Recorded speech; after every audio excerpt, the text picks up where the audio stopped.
안녕하십니까. 공인중개사 포럼 교수 김영재입니다. 이제 코로나가 재확산되다가 진정되는 기미가 보여서 정말 다행입니다. 많은 자영업자 어려움을 겪고 있었는데요. 이제 좀 잘 되시기를 바라겠습니다. 이러한 주제에 맞게 오늘은 30일의 공인중개사를 위한 특강을 하고자 합니다. 30일의 공인중개사 합격 이후에 이제 중개업에 진입을 해야 되는데요. 30일의 공인중개사 중개업 시작하는 데 있어서 바로 자영업과 중개업이 무엇이 다른가 하는 측면에서 여러분들에게 설명을 드릴 수 있겠습니다.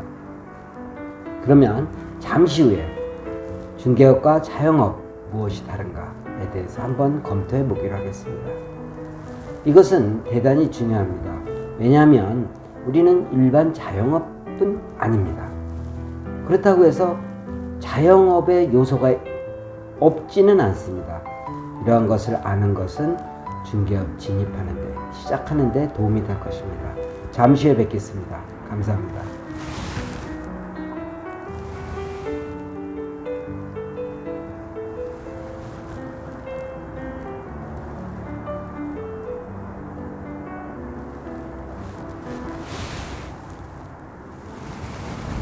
안녕하십니까. 공인중개사 포럼 교수 김영재입니다. 오늘은 조금 전 설명드린 바와 같이 30일의 공인중개사를 위한 특강입니다. 부동산 중개업을 시작하기에 앞서서 일반 자영업과 우리 중개업이 무엇이 다른지를 알고 계셔야 될 것 같습니다. 그래서 부동산 중개업이 일반 자영업과 다른 점 그리고 같은 점을 한번 검토해 보기로 하였습니다. 먼저 공통점은 경쟁이 심화되는 것입니다. 일반 자영업자가 566만 명으로 나와 있는데요. 전체 취업자의 4분의 1이 됩니다. 이것은 미국의 4배, 일본의 2배에 이릅니다. 그리고 자영업도 온라인 쇼핑이나 배달업종에 밀려서 이제 점점 쇠퇴해가고 있는 실정입니다. 우리 부동산 중개업은 어떻습니까? 48만 명이라는 자격증자가 나와 있고 현재 10만 6천 명이 개업을 하고 있습니다. 그리고 4, 5만 명이 중개업의 중개 보조원이나 소속 공인중개사로 근무를 하고 있습니다. 한 15만 명이 됩니다. 첫 번째 공통점은 경쟁이 심하다는 것이죠.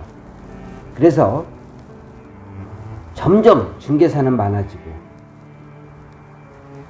먹을 파이는 적은 상태에서 중개업을 시작하니까 점점 힘들어지는 것입니다.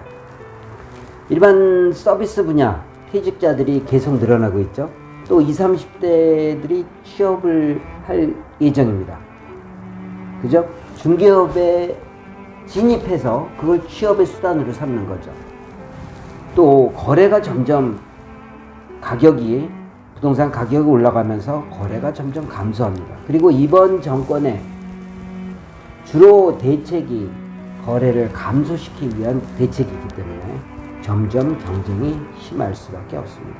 이와 같은 것은 일반 자영업이나 중개업이나 공통적인 것입니다. 두 번째는 운영비를 스스로 조달해 가야 합니다. 일반 회사를 다닐 때는 보너스도 나오고 봉급도 때 되면 나오고 또 각종 세금 혜택도 있고 아니면 업무 추진비 같은 거 식대 같은 거 다 보조가 됐지만 어떻습니까? 자영업은 내가 다 내 주머니에서 나가야 됩니다. 내 주머니에서. 거기에다가 집에 가져가야 될 수익까지 만들어야 됩니다.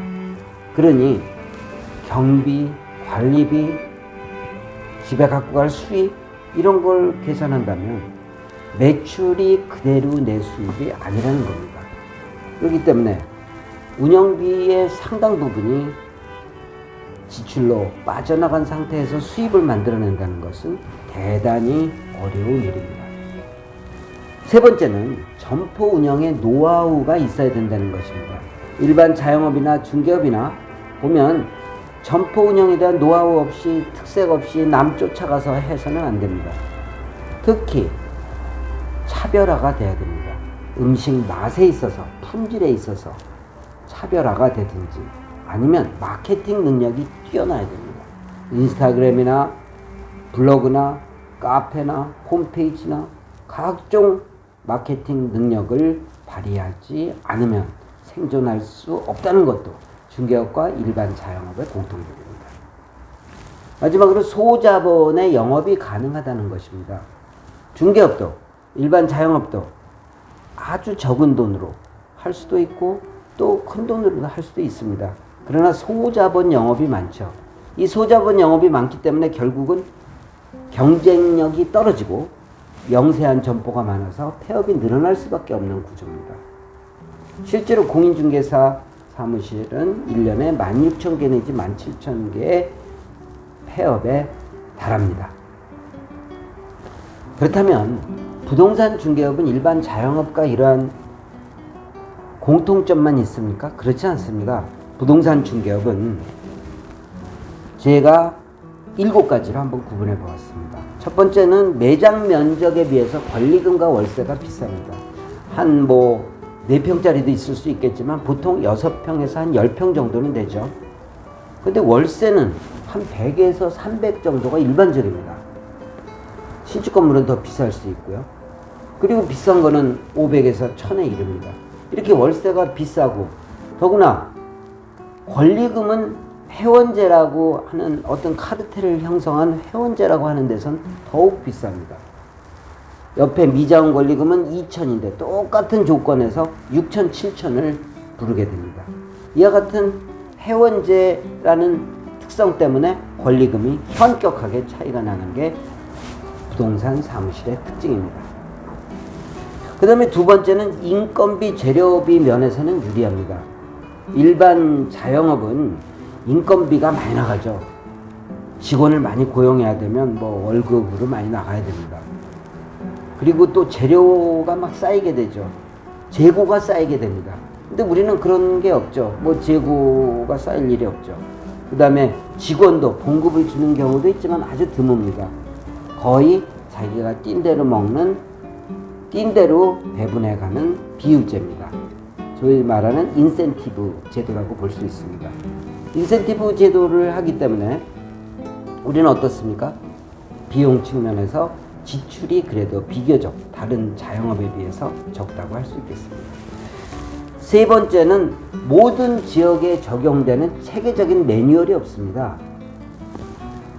강남의 매뉴얼은 이렇게 실무를 해야 된다. 강북의 매뉴얼은 이렇게 해야 된다. 지방은 이렇게 해야 된다. 수도권은 이렇게 된다.